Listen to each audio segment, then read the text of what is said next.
ಎಲ್ಲರಿಗೂ ನಮಸ್ಕಾರ.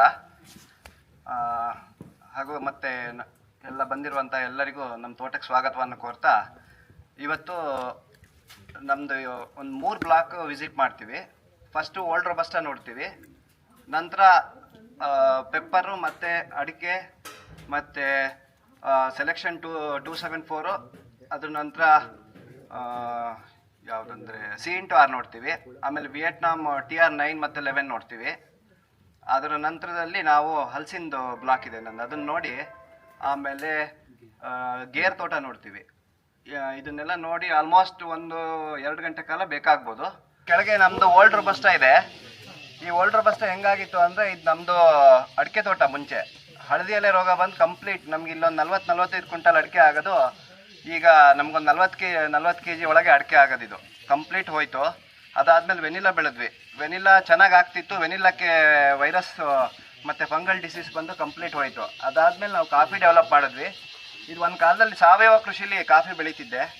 35 ಚೀಲ ಕಾಫಿ ಆಗೋದು ಟೋಟಲ್ ಒಂದು 4 ಎಕರೆಗೆ 35 ಚೀಲ ಕಾಫಿ ಆಗ್ತಿತ್ತು. ಕೊನೆಗೆ ಅದು ಏನಾಯಿತು ಅಂದರೆ ನಮಗೆ 5 ಚೀಲಕ್ಕೆ ಬಂತು. ಸಾವಯವದಲ್ಲಿ ಏನಾಗುತ್ತೆ ಅಂದರೆ ಕಾಫಿ ತುಂಬ ಚೆನ್ನಾಗಿ ಬರುತ್ತೆ ಪ್ಲ್ಯಾಂಟ್ಸು, ಬಟ್ ಈಲ್ಡ್ ಮಾತ್ರ ಫುಲ್ ಕಮ್ಮಿ ಆಯಿತು. ಅದ್ರ ನಂತರದಲ್ಲಿ ನಾನು 7 ಬಿನ್ ವೆಬ್ ಅಂತ ಕ್ಲಾಸ್ ಮಾಡ್ತಿದ್ರು, ಅದು ಮತ್ತು ಈಗ IPL ಮುಗಿಸಿದ ಮೇಲೆ ಈಗ 3 ಇಯರ್ಸಲ್ಲಿ ನನಗೆ ಪರ್ ಏಕರ್ ಮುಂಚೆ ಟೋಟಲ್ ಇದರಲ್ಲಿ 35 ಬ್ಯಾಗ್ ಕಾಫಿ ಬರ್ತಿತ್ತು. ಈಗ ಪರ್ ಏಕರ್ ಲಾಸ್ಟ್ ಇಯರ್ 35 ಬಂದಿದೆ. ಈ ವರ್ಷ ಒಂದು 40-45 ಬ್ಯಾಗ್ ಬರ್ಬೋದು ಆ ಎಕ್ಸ್ಪೆಕ್ಟೇಷನ್ ಇದೆ. ಬಟ್ ಕೊಳೆ ಎಲ್ಲ ಸ್ಟಾರ್ಟ್ ಆಗಿದೆ. ಈಗ ಅದನ್ನು ಹೆಂಗೆ ಕಂಟ್ರೋಲ್ ಮಾಡಬೇಕು ನೋಡಬೇಕು.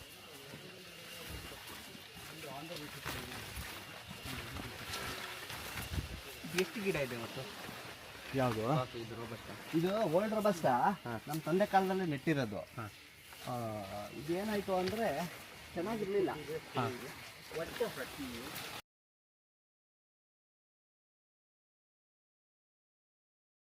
ಪೂರ ಗದ್ದೆ ಜಾಗ ಆಗಿತ್ತು. ಈ ಎಲ್ಲರೂ ಕಾಳು ಮೆಣಸು ಟನ್ನಲ್ಲಿ ಕುಯ್ತೀವಿ ಅಂತಿದ್ರು. ನನಗೆ 2 ಕ್ವಿಂಟಲ್ ಮೇಲೆ ಯಾವತ್ತೂ ಆಗೇ ಇರಲಿಲ್ಲ. ಯಾವಾಗ ನಾವು 7 ಬಿನ್ ಮತ್ತು IPLಗೆ ಹೋದ್ಮೇಲೆ 7 ಬಿನ್ ಕ್ಲಾಸಿಗೆ ನಮ್ಮ ಶ್ರೀವತ್ಸ ಅವ್ರು ಇಲ್ಲೇ ಇದ್ದಾರೆ, ಅವ್ರು ಕರ್ಕೊಂಡು ಹೋಗಿದ್ದು ನನಗೆ. ಅದ್ರ ನಂತರದಲ್ಲಿ ನಾವು ಯಾವಾಗ ಪ್ಯಾಕೇಜ್ ಆಫ್ ಪ್ರಾಕ್ಟೀಸ್ ಸ್ಟಾರ್ಟ್ ಮಾಡಿದ್ವಿ, ಆಮೇಲೆ ಈ ಈಲ್ಡ್ ನೋಡ್ತಿರೋದು. ಅಲ್ಲಿವರೆಗೆ ನನಗೆ 2 ಕ್ವಿಂಟಲ್ ಮೆಣಸೇ ದಾಟಿರಲಿಲ್ಲ. ಟನ್ ಅನ್ನೋದ್ರೆ ಏನು ಅಂತಲೇ ಗೊತ್ತಿರಲಿಲ್ಲ. ಅದು ಲಾಸ್ಟ್ 3 ಇಯರ್ಸ್ 2023 ಬ್ಯಾಚಲ್ಲಿ ನಾನು 7 ಬಿನ್ ಕ್ಲಾಸ್ ಮಾಡಿರೋದು. ಆ 3 ಇಯರ್ಸಲ್ಲಿ ಈ ಬದಲಾವಣೆ ಆಗಿರೋದು. ಇದೆಲ್ಲ ಏನಾಗಿತ್ತು ಅಂದರೆ ಗದ್ದೆ ಜಾಗ ಆಗಿತ್ತು. ಅಂದರೆ ಇಡೀ ಗದ್ದೆ ತೆಗೆದು ಒಂದೇ ಸತಿ 2,000 ಗಿಡ ನಾನು ಟಿಲ್ಲರ್ ಮಾರಿ ಇದ್ದಿದ್ದನ್ನು ದುಡ್ಡು ಪೂರ ಇದಕ್ಕೆ ಹಾಕಿ ಅದರಲ್ಲಿ ಒಂದೇ ಒಂದು ಗಿಡ ಬದುಕಲಿಲ್ಲ. 2018 ನಂತರದಲ್ಲಿ ಪ್ರತಿ ವರ್ಷ ಗಿಡ ನೆಟ್ಟು ಆಮೇಲೆ ಒಂದು ಇದಕ್ಕೆ ಬಂತು. ಇದರಲ್ಲಿ ಏನಾಗಿದೆ ಅಂದರೆ, ಇಲ್ಲಿ ನೋಡ್ತಿರೋ ಕಾಫಿ ಏನಿದೆ ಇದೆಲ್ಲ ಸೆಲೆಕ್ಷನ್ ರೋಬಸ್ಟಾ. ಬ್ಲಾಕಲ್ಲಿ ಏನು ನೋಡ್ತೀವಿ ಅಂದರೆ ಸೆಲೆಕ್ಷನ್ ರೋಬಸ್ಟಾ ನೋಡ್ಬೋದು ನಾವು. ಯಾವುದು ಅಂತ ತೋರಿಸ್ತೀನಿ. ಇದೆ ಇಲ್ಲಿರೋದು ಸೆಲೆಕ್ಷನ್ ರೋಬಸ್ಟಾ. ಈ ಕಡೆ ಮೆಣಸನ್ನು ನೋಡೋಣ, ಆಮೇಲೆ ಅಡಿಕೆ ನೋಡೋಣ, ಆಮೇಲೆ C/R ನೋಡ್ಬೋದು. ಇಲ್ಲಿ ಈ ಏರಿಯಾ ಫುಲ್ ಹಳದಿ ಎಲೆ ರೋಗದ್ದು. ಇದು ಫುಲ್ ಎಲೆ ಚುಕ್ಕೆ ರೋಗ ಬಂದು ಫುಲ್ ಎಲ್ಲ ಗರಿಗಳು ಬಡಿಸಿ ಬಗ್ಗಿ ಕೂತಿತ್ತು. ಈ ಪ್ಯಾಕೇಜ್ ಆಫ್ ಪ್ರಾಕ್ಟೀಸಸ್ ಕ್ಲೀನಾಗಿ ಫಾಲೋ ಮಾಡಿದಾಗ ಎಲೆ ಚುಕ್ಕೆ ರೋಗ ಒಂದು ಹಂತ ಕಂಟ್ರೋಲಲ್ಲಿದೆ. ಅದನ್ನು ನಾವು ಅಬ್ಸರ್ವ್ ಮಾಡ್ಬೋದು. 5 ರೌಂಡ್ ಗೊಬ್ಬರ ಆಗಿದೆ, 1 ಫೋಲಿಯರ್ ಆಗಿದೆ, ಎಲ್ಲ ಇದಕ್ಕೆ ಮೆಣಸಿಗೆಲ್ಲ 1 ಬೋರ್ಡು ಆಗಿದೆ.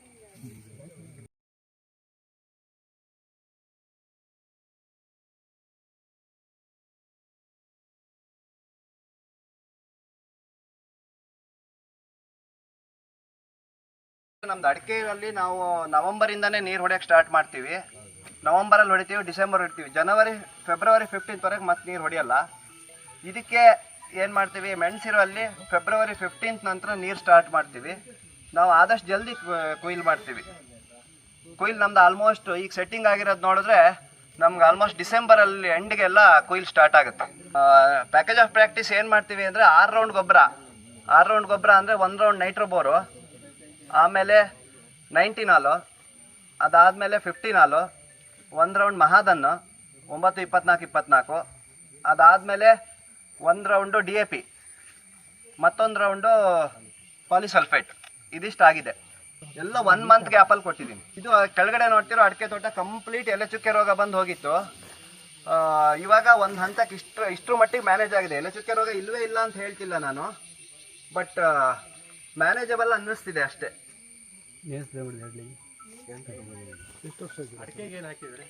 ಅಡಿಕೆ ಎಲ್ಲ 2020 ನಂತರ ಹಾಕಿರೋದು. ಅಡಿಕೆಗೂ ಸೇಮ್ ಪ್ಯಾಕೇಜ್ ಆಫ್ ಪ್ರಾಕ್ಟೀಸು. ಪ್ರತಿ ಸತಿ ಗೊಬ್ಬರ ಕೊಟ್ಟಿದ್ದೀನಿ, ನೀರು ಕರೆಕ್ಟ್ ಟೈಮಿಗೆ ಹೊಡಿತೀವಿ. ಕೊಟ್ಟಿಗೆ ಗೊಬ್ಬರ ಬೇಸಾಯ ಮಾಡೇ ಮಾಡ್ತೀವಿ. ವರ್ಷ ಆಗಲ್ಲ, ಇಷ್ಟು ಏರಿಯಾ ಕವರ್ ಮಾಡೋಕ್ಕಾಗಲ್ಲ, 3 ವರ್ಷಕ್ಕೊಂದ್ಸತಿ ಕವರ್ ಆಗುತ್ತೆ. ಈ ಎಲೆ ಜೊತೆಗೆ ಸ್ಪೆಷಲ್ ಆಗಿ ಏನಾದ್ರು ಟ್ರೀಟ್ ಮಾಡಿದ್ರೆ? ಸ್ಪೆಷಲ್ ಆಗಿ 1 ರೌಂಡ್ ಪ್ರೊಪಿಕೊನಜಾಲ್ ಹೊಡೆದಿದ್ದೆ ಲಾಸ್ಟ್ ಇಯರ್. ಮತ್ತೆ ಬೋರ್ಡೋ ಹೊಡೆಯುವಾಗ ಮೇಲಿನ ಸುಳಿಗೆ ಹಿಡಿತೀವಿ. ಈ ಕಾಫಿ ಎಲ್ಲ ಹೆಂಗಿತ್ತು ಅಂದ್ರೆ ನೆಟ್ಟಲ್ಲಿ ಹೆಂಗಿತ್ತು ಹಂಗೆ ಇತ್ತು. ಈ ಪ್ಯಾಕೇಜ್ ಆಫ್ ಪ್ರಾಕ್ಟೀಸ್ ಮಾಡಿದ್ಮೇಲೆ ಆಫ್ಟರ್ 3 ಇಯರ್ಸ್ ಇಂದ ಇವೆಲ್ಲ ಡೆವಲಪ್ ಆಗಿರೋದು. ಇದೆಲ್ಲದು ಗದ್ದೆ ಜಾಗ, ಇವೆಲ್ಲದು ಏನಿದೆ ಮರಳು ಗದ್ದೆ. ಎಷ್ಟು ಮರಳು ಅಂತಂದ್ರೆ ನಾವು ಊಟ ಮಾಡಿದ್ರೆ ತಕ್ಷಣ ನೆಟ್ಟಿ ಮಾಡಬೇಕು. 5 ರಿಂದ 6 ಕ್ವಿಂಟಲ್ ಭತ್ತ ಬರ್ತಿತ್ತು ಅಷ್ಟೇ ಇದರಲ್ಲಿ. ಸೆಕೆಂಡರಿ ನ್ಯೂಟ್ರಿಯೆಂಟ್ಸ್ ಕ್ಯಾಲ್ಸಿಯಮು, ಮೆಗ್ನೀಷಿಯಮು ಇದನ್ನು ಎಲ್ಲ ಕರೆಕ್ಟಾಗಿ ಮೇಂಟೈನ್ ಮಾಡಲೇಬೇಕು ನಾವು. ಸಾಯಿಲ್ ಅಪ್ಲಿಕೇಶನ್ಲೇ ಮಾಡೋದಲ್ವಾ ಅದು? ಸಾಯಿಲ್ ಅಪ್ಲಿಕೇಶನಲ್ಲೇ ಮಾಡೋದು. ಸ್ಪ್ರೇ ಮಾಡಲ್ಲ.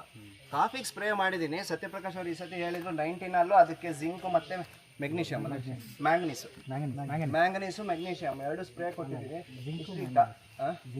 ಜಿಂಕು ಮ್ಯಾಂಗನೀಸು ಸ್ಪ್ರೇ ಕೊಟ್ಟಿದ್ದೀನಿ, ಪೋಲಿಯರ್ ಸ್ಪ್ರೇ. ಹಾಗಾಗಿ ಆ ಡಾರ್ಕ್ ಗ್ರೀನ್ ಇದೆ. ಅದಕ್ಕೆ ಆಮೇಲೆ ಈಗ ಫಂಗಿಸೈಡ್ ಅನ್ನ ಹಾಕ್ಬೇಕಾ ಈ ಕೊಳೆಗೆ? ಆ ಥರ ನಾವು ಹಾಕಿರ್ಲಿಲ್ಲ.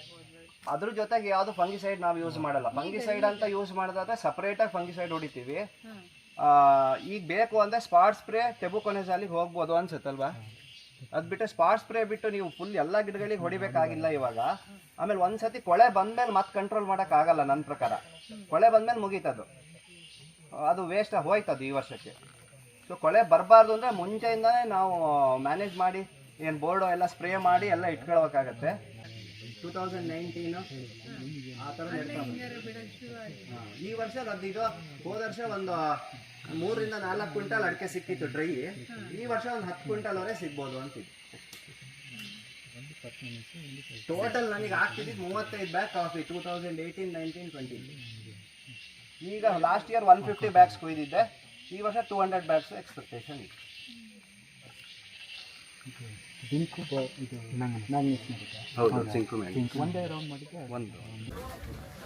ನೋಡ್ತಿದ್ರಿ ಇದು ಫುಲ್ ಸಿಲ್ವರ್ ಹಾಕಿ ವಿಯೆಟ್ನಾಂ ಸ್ಟೈಲಲ್ಲಿ ಕಾಳು ಮೆಣಸು ಬೆಳೆಯಕ್ಕೆ ಹೋದೆ. ಕಾಳು ಮೆಣಸಿಗಿಂತ ಅಷ್ಟು ಚೆನ್ನಾಗಿ ಬರಲಿಲ್ಲ, ಫೇಲ್ಯೂರ್ ಆಯಿತು. ಈಗ ಅದಕ್ಕೆ ಅಡಿಕೆ ನೆಟ್ಟಿದ್ದೀನಿ ಮೇಲ್ಗಡೆ ಮಧ್ಯದಲ್ಲಿ. ಇಲ್ಲಿಂದ ಈ ಕಡೆ ನೋಡೋದೆಲ್ಲ C/R ವೆರೈಟಿ. ಇದು ಇಲ್ಲಿ ಮೇಲ್ಗಡೆ ಏನು ಕಾಣಿಸುತ್ತೋ ಇದೆಲ್ಲ C/R 6 ವರ್ಷದ ಪ್ಲಾಂಟ್. ಇದು ಲಾಸ್ಟ್ ಇಯರ್ ಎಲ್ಲ ಅದ್ರ ಲಾಸ್ಟ್ ಇಯರ್ ಇಂದ ಕ್ರಾಪ್ ಸ್ಟಾರ್ಟ್ ಆಗಿದ್ದು.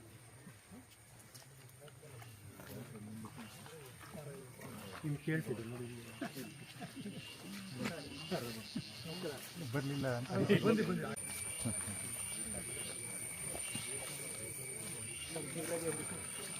ಕಂಚಿಗರಿಲ್ಲ.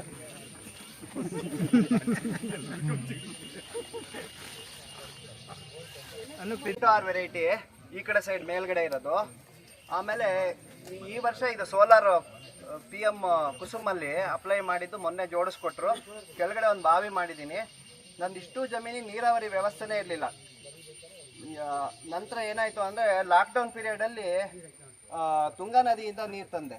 3 ಕಿಲೋಮೀಟ್ರ್ ಆಗುತ್ತೆ, 2.5 ಕಿಲೋಮೀಟ್ರ್, 400 ಪೈಪ್ ಹಾಕಿದ್ದೀನಿ. ತಂದು ಆಮೇಲೆ ಗಿಡಗಳನ್ನು ಮೇಲೆ ತರಕ್ಕೆ ಸಾಧ್ಯ ಆಯ್ತು ನನಗೆ. ಯಾವುದೇ ಬೆಳೆಗೆ ನೀರಾವರಿ ವ್ಯವಸ್ಥೆ ಕರೆಕ್ಟಾಗಿಲ್ಲ ಅಂದರೆ ನಮಗೆ ಬೆಳೆ ಬೆಳೆಯೋಕ್ಕಾಗಲ್ಲ. ಯಾಕೆಂದರೆ ನಾನು ಫಸ್ಟ್ ವರ್ಷ ನೆಟ್ಟು 2018 ಏನು ನೆಟ್ಟನೋ ಅಷ್ಟು ಗಿಡ ತೆಕ್ಕೊಂಡ್ಮೇಲೆ ಆಮೇಲೆ ಪ್ರತಿ ಗಿಡ ನೆಟ್ಟಿದ್ದಕ್ಕೆ ಎಷ್ಟು ನೀರಾವರಿ ಮಾಡೋಕ್ಕೆ ಸಾಧ್ಯನೋ ಅಷ್ಟೇ ನೆಡ್ತಾ ಬಂದೆ. ನೆಟ್ ಮಾಡಿರೋದು. ಈಗ ಆ ನೀರು ಸಾಕಾಗ್ತಿಲ್ಲ. ಮೇಲ್ಗಡೆ ಒಂದು ಕೆರೆ ಮಾಡಿದ್ದೀನಿ ಟಾರ್ಪಲ್ ಹಾಕಿ, ಅದರಲ್ಲೊಂದು 50 ಲಕ್ಷ ಲೀಟರ್ ನೀರು ಹಿಡಿಯುತ್ತೆ. ಈ ವರ್ಷ ಇಲ್ಲೊಂದು ಬಾವಿ ಮಾಡಿಸ್ದೆ. ಈ ಬಾವಿ ಈ ನನ್ನ ತೋಟ ಸೀಪೇಜ್ ನೀರು ಏನಿದೆ ಅಷ್ಟೂ ಅದಕ್ಕೆ ಬಿಟ್ಕೊಬೋದು. ಫೆಬ್ರವರಿವರೆಗೆ ಅದು ಸಾಕಾಗುತ್ತೆ. ತುಂಗಾ ನದಿ ನೀರು ಇದೆ. ಈ 3 ಬ್ಯಾಕಪ್ ಇಟ್ಕೊಂಡಿದ್ದೀನಿ. ಬಿಲ್ಡಿಂಗ್ ಪ್ಯಾಟರ್ನೆಲ್ಲ ಎಲೆ ಸೈಜ್ ಸಣ್ಣ ಬರುತ್ತೆ, ಆಮೇಲೆ ಈಲ್ಡಿಂಗ್ ಭಾರಿ ಹತ್ತಿರ ಇರುತ್ತೆ. ಮತ್ತೆ ಗಿಡ ಬಗ್ಗತ್ತೆ, ಈ ಥರ ಕೆಳಗಡೆ ಬಗ್ಗುತ್ತೆ.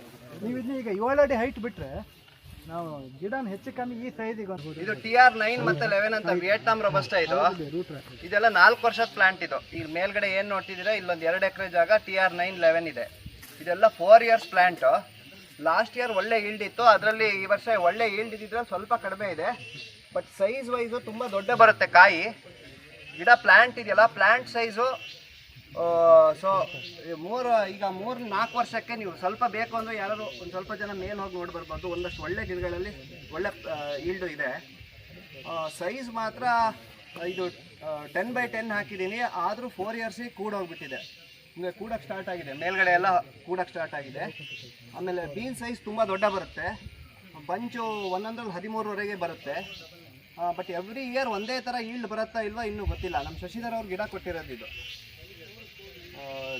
ಅಂದರೆ ಆ ಕಡೆ ಸೈಡೆಲ್ಲ ತುಂಬ ಚೆನ್ನಾಗಿದೆ ಈಲ್ಡು. ಈಗಲೇ ನೋಡಿ ಬೀನ್ ಸೈಜ್ ಇಷ್ಟಿದೆ, ಕೊಳೆ ಎಲ್ಲ ಅಷ್ಟೆಲ್ಲ ಬರಲ್ಲ. ಯಾವುದಿದು? TR 911 ಅಂತ ವಿಯೆಟ್ನಾಂ ರೋಬಸ್ಟ ಇದು.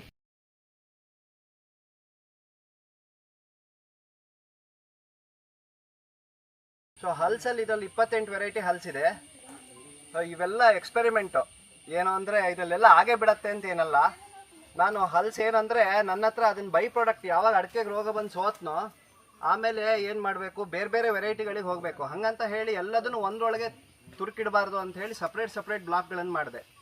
ಈ ಹಲ್ಸಲ್ಲಿ ಏನಾಗುತ್ತೆ ಅಂದರೆ ಈ 28 ವೆರೈಟಿಲಿ ಬಯಲ್ಸೀಮೆ ಹಲ್ಸ್ ಇದ್ದಾವೆ, ಲೋಕಲ್ ಹಲ್ಸ್ ಇದ್ದಾವೆ, ನ್ಯಾಚುರಲ್ಸ್ ಐಸ್ ಕ್ರೀಮ್ ಎಲ್ಲ ತಿಂದಿರ್ಬೋದು ಅದಕ್ಕಾಗೋಂಥ ಹಲ್ಸ್ ಇದ್ದಾವೆ. ಈ ಎಲ್ಲ ಹಲ್ಸ್ಗಳು ನಮ್ಮೂರಿಗೆ ಆಗಲ್ಲ. ಇದ್ರಲ್ಲಿ ಕೆಲವೊಂದಷ್ಟು ವೆರೈಟಿ ಇದ್ದಾವೆ ನಮ್ಮೂರಲ್ಲೇ ವಿಶೇಷವಾಗಿರೋವು. ನಮಗೆ ಒಂದು ಹಲ್ಸಿಗೆ ಏನು ಒಂದು ಸೆಲೆಕ್ಷನ್ ಮಾಡಬೇಕು ಅಂದರೆ ಒಂದಷ್ಟು ಪ್ಯಾರಾಮೀಟರ್ಸ್ ಫಾಲೋ ಮಾಡಬೇಕು. ಏನಂದರೆ ಒಂದು ಹಲಸಿನ ಹಣ್ಣು ಹೆಚ್ಚಿದರೆ 10 kg ಹಣ್ಣು ಹೆಚ್ಚಿದರೆ ನಮಗೆ 45% ಈಲ್ಡ್ ರೆಡಿ ಸೊಳೆ ಸಿಗಬೇಕು, ಬೀಜ ಎಲ್ಲ ತೆಗೆದು. ಸ್ವೀಟ್ನೆಸ್ ಇರಬೇಕು. 200 ಇಂಚ್ ಮಳೆ ಆದರೂ ಅದು ಯಾವ ಕಾರಣಕ್ಕೂ ನೀರು ಕುಡಿಬಾರ್ದು. ಅದು ಫ್ರೆಶ್ ಆಗಿರಬೇಕು, ಕಟ್ಟಿಂಗು ಚೆನ್ನಾಗಿರಬೇಕು, ಸ್ವೀಟ್ನೆಸ್ಸು ಪ್ರತಿಯೊಂದನ್ನು ಚೆಕ್ ಮಾಡಿ ಕಸಿ ಕಟ್ಟಬೇಕಾಗತ್ತೆ. ಸೊ ಇದು ಗುರುರಾಜ್ ಅಂತ, ಗುರುರಾಜ್ ಇದಾರಲ್ಲ, ಗುರುರಾಜ್ ಅವ್ರು ಮಾಡಿಕೊಟ್ಟಿರೋ ಗಿಡಗಳು. ಇವೆಲ್ಲ 10 ವರ್ಷದ ಗಿಡ, 10 ರಿಂದ 12 ವರ್ಷ ಆಗಿದೆ ಗಿಡಗಳಿಗೆ. ನಮಗೆ ಈಗೇನು ಮಾಡ್ತೀವಿ ಅಂದರೆ ಈಗೇನು ಹಲ್ಸ್ ಬರುತ್ತೋ ಇದದ್ದೆಲ್ಲ ಹಪ್ಪಳ ಮಾಡ್ತೀವಿ. ಹಪ್ಪಳ ಮಾಡಿ ಏನು ಬೆಳಗ್ಗೆ ನಮ್ಮ ಕೆಲಸದವ್ರು ಬಂದ ತಕ್ಷಣ ಫಸ್ಟ್ ತಗೊಂಡೋಗಿ ಹಲಸಿನಕಾಯಿ ಬೆಳೆದಿರೋ ತಗೊಂಡೋಗಿ ಕಟ್ ಮಾಡಿ ಕೊಡ್ತಾರೆ. ಅದನ್ನು ಹಪ್ಪಳ ಮಾಡ್ತಾರೆ. ಹಪ್ಪಳ ಮಾಡಿದ ಮಾರದ ದುಡ್ಡು ಅದೇನಿದ್ರು ಅಮ್ಮಂಗೆ. ಇದಕ್ಕೆ ಕೋಳಿ ಗೊಬ್ಬರ, ಕುರಿ ಗೊಬ್ಬರ, ಆಮೇಲೆ ಕಾಡು ಮಣ್ಣು, ಆಮೇಲೆ ನಮ್ಮ ತೋಟದಲ್ಲಿ ಏನು ಮಾಡಿದೆ ಅಂದರೆ ಒಂದು ಸ್ವಲ್ಪ ಜಾಗ ಗೇರ್ ಗಿಡ ಕಿತ್ತೆ ಅದನ್ನು ಹೋದ ವರ್ಷ ಒಂದು ಗುಂಡಿಗೆ ಹಾಕಿಟ್ಟಿದ್ದೆ. ಅದ್ರ ಪೌಡ್ರು ಅದೆಲ್ಲ ಪೌಡ್ರ್ ಆಗಿತ್ತು. ಅದನ್ನು ಕೋಳಿ ಗೊಬ್ಬರ, ಕುರಿ ಗೊಬ್ಬರ, ಸಗಣಿ ಗೊಬ್ಬರ, ಕಾಡು ಮಣ್ಣು ಇಷ್ಟು ಮಿಕ್ಸ್ ಮಾಡಿ ಇದಕ್ಕೆ ಒಂದು 40 ಬ್ಯಾಗು ನನ್ನ ಹತ್ರ ಇದು ಉಳಿದಿತ್ತು, ಏನು ಬೇವಿನ ಹಿಂಡಿ. ಸೊ ಬೇವಿನ ಹಿಂಡಿ layer by layer hockey mix ಮಾಡಿ ಹಾಗೆ ಲೇಯರ್ ಬೈ ಲೇಯರ್ ಹಾಕಿ ಇಟ್ಟಿದ್ದೆ. ಸೊ ಮೊನ್ನೆ ಮಳೆ ಬಂದು ಒಂದು 10 ರಿಂದ 15 ಇಂಚ್ ಮಳೆ ಆದ ನಂತರ ಹಿಟಾಚಿ ತಂದು ಮಿಕ್ಸಿಂಗ್ ಮಾಡಿ ಮತ್ತೊಂದು 10 days ಇಟ್ಟು ಮತ್ತೊಂದು 10 ಇಂಚ್ ಮಳೆ ಆದಮೇಲೆ ಈಗ ಮುಚ್ಚಿಟ್ಟಿದ್ದೀನಿ. ಸೊ ಇದನ್ನ ಏನು ಮಾಡ್ತೀನಿ ಇನ್ನು ಅಂದರೆ ಸೆಪ್ಟೆಂಬರ್ವರೆಗೆ ಇದನ್ನೇನು ಮುಟ್ಟಕ್ಕೆ ಹೋಗಲ್ಲ, ಹಿಂಗೆ ಇರುತ್ತೆ. ಸೆಪ್ಟೆಂಬರ್ ತಿಂಗಳಲ್ಲಿ ಇದನ್ನ ಇನ್ನೊಂದ್ಸತಿ ಪಲ್ಟಾಯಿಸಿ ಇದಕ್ಕೆ ಟ್ರೈಕೋಡರ್ಮಾ ಸುಡೋಮೋನಾಸು AMC ಪೌಡ್ರ್ ಕೊಡ್ತಾರೆ. AMC ತಂದು ಮಿಕ್ಸ್ ಮಾಡಿ ಇಡ್ತೀನಿ. ಮತ್ತೊಂದು 10 days ಬಿಟ್ಟು ಕಾಳುಮೆಣಸು 100% ಎಲ್ಲದಕ್ಕೂ ಹಾಕ್ತೀನಿ ನನ್ನ ತೋಟದೊಳಗೆ. ಆಮೇಲೆ ಉಳಿದಿದ್ದನ್ನು ಅಡಿಕೆಗೆ ಬಳಸ್ತೀವಿ. ಇಲ್ದಿದ್ದು ಸ್ಟಾರ್ಟ್ ಆಗಿರೋದು. ಹೋದ ವರ್ಷ 4 ಸಿಂಗಾರ ಬಂದಿತ್ತು, ಅದು ಹೋಯ್ತು ಹಂಗೆ. ಕೊನೆ ತೆಗಿಯೋಕ್ಕೇನು ಸಿಕ್ಕಿರಲಿಲ್ಲ. ಈ ವರ್ಷ ಒಂದು ಸ್ವಲ್ಪ ಬಂದಿದೆ. ಡೈ ಬ್ಯಾಕ್ ಇದೆ. ಡೈ ಬ್ಯಾಕಿಗೆ ಆ್ಯಕ್ಚುಲಿ ನಾನು lancer gold ಹೊಡಿಬೇಕಿತ್ತು, ಹೊಡೆಯೋಕ್ಕಾಗಲಿಲ್ಲ. Sprint lancer gold ಹೊಡೆದಿದೆ, ಇನ್ನೊಂದು ಸ್ವಲ್ಪ ಉಳಿಸ್ಕೊಳ್ಬೋದಿತ್ತು, ಹೊಡೆಯೋಕ್ಕಾಗಲಿಲ್ಲ. ಹಾಗಾಗಿ ಡೈ ಬ್ಯಾಕ್ ಸುಮಾರಿದೆ. ಮತ್ತು ಇಲ್ಲಿ ನೋಡುವ P1 ನೋಡ್ಬೋದು. ಇದು ಇದ್ದಿದ್ರಲ್ಲಿ ಒಳ್ಳೆ ವೆರೈಟಿ P1. ಈ ಸೈಜ್ ಎಲೆ ಬಂದರೆ ಮಾತ್ರ ನಮಗೆ ಅದು ಏನು ಅಂದರೆ ಗಿಡ ಮಲ್ಟಿಪ್ಲಿಕೇಶನ್ಗೆ ಭಾರಿ ಒಳ್ಳೇದದು. ಇದು ವೆರೈಟಿ ಇದೆಯಲ್ಲ ಆ ಸೈಜ್ ಬರಬೇಕು.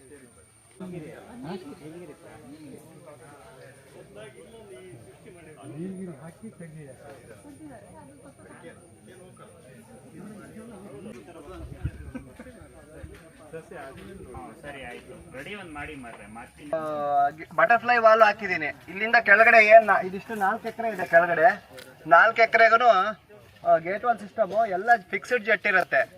ಯಾವುದು ಜೆಟ್ ಚೇಂಜ್ ಮಾಡಬೇಕು ಏನೂ ಕೆಲಸ ಇಲ್ಲ. ಈ ಗೇಟ್ ವಾಲ್ ಬಿಟ್ಟರೆ ಸರಿ. ಇದು ಮೈನ್ ಲೈನ್ ಹಿಂಗೋಗಿದೆ. ಸಬ್ ಲೈನಿಗೆಲ್ಲ ಒಂದೊಂದು ಗೇಟ್ ವಾಲ್ ಕೊಟ್ಟಿದ್ದೀನಿ. ಇಲ್ಲಿಂದ ಕೆಳಗಡೆವರೆಗೂ ಎಲ್ಲ ಲೈನ್ಗೂ ಗೇಟ್ ವಾಲ್ ಇದ್ದಾವೆ. ಈ ಗೇಟ್ ವಾಲ್ ಬಿಟ್ಟರೆ ಇಡೀ ಲೈನ್ ಹೊಡೆದು ಬಿಡುತ್ತೆ. ಹಾಗಾಗಿ ನಮ್ಗೆ ಏನಾಗುತ್ತೆ ಅಂದರೆ ಲೇಬರ್ ತುಂಬ ಉಳಿತಾಯ ಆಗುತ್ತೆ. ಇದರಲ್ಲಿ ಜೆಟ್ ಚೇಂಜ್ ಮಾಡಬೇಕು, ರಾತ್ರಿ ಇನ್ನೊಂದು ರಗಳೆ ಏನೂ ಇರಲ್ಲ. ಗೇಟ್ ವಾಲ್ ಚೇಂಜ್ ಮಾಡಿಬಿಟ್ರೆ ಸರಿ ಇದು. ಆಮೇಲೆ ಇದೆಲ್ಲ ಈಚಲುಗುಡ್ಡೆ ಇದೆಯಲ್ಲ ಆ ವೆರೈಟಿ ಕಾಫಿ ಈಗ ಜಸ್ಟ್ ನೆಟ್ಟಿರೋದು. ಹೋದ ವರ್ಷ ನವಂಬರಲ್ಲಿ ನೆಟ್ಟೆ, ಒಂದಿಷ್ಟು ಡ್ಯಾಮೇಜ್ ಆಯಿತು. ಈಗ ಮತ್ತೆ ಎಲ್ಲ ಬರ್ತಿದ್ದಾವೆ ಈಗ ಎಲ್ಲ ಚಿಕ್ಕ ಗಿಡಗಳು. ಕಾಫಿಗೆ ಏನಾದ್ರು ಮರ ಬೇಕಾ? ಮರ್ಸಿ ಈಗ ಬೇಡ, ಬಟ್ ಮತ್ತೆ ಮಾಡಲೇಬೇಕಿದೆ.